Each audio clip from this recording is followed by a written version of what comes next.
Ako po si Krisha and I'm playing the role of Mitch. And I'm Jerome Ponce, playing the role of Arlo.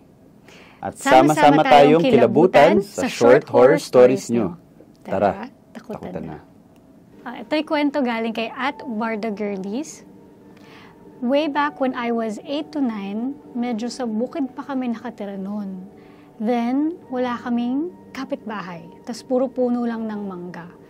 Tas every hating gabi, lumalabas ako ng bahay para umupo sa duyan, sa mangga na katabi ng bahay namin.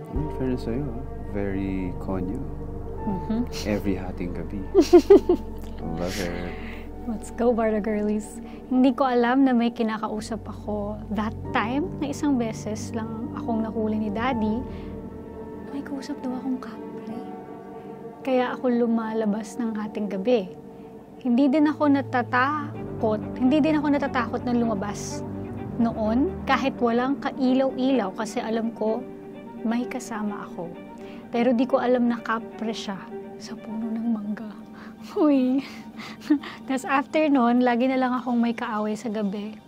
One time, tinanong ako ni Daddy kung sino kaaway ko, then tinuro ko si Mama na hindi ko din alam kung bakit. Yun pala, may nagbabantay sa akin, yung kapre. At sila nag-away na nanay niya ulit. Oh, Karen. Ano to, Karen? Ikaw to, Karen Meregoso. Sino yun? Jerome Pinitis.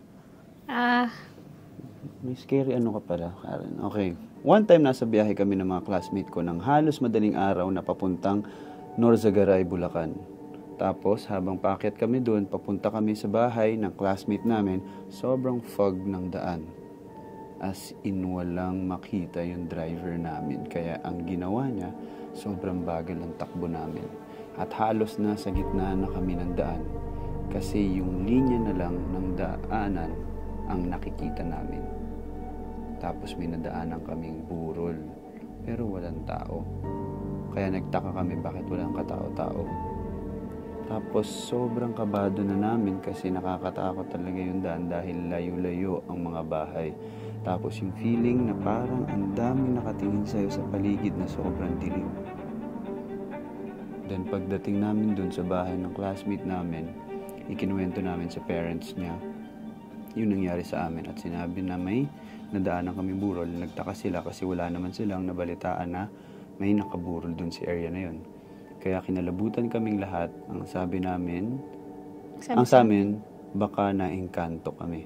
Tapos, ito na nga matindi doon. Kumapit ka, Mars. Ito na. May chika pala.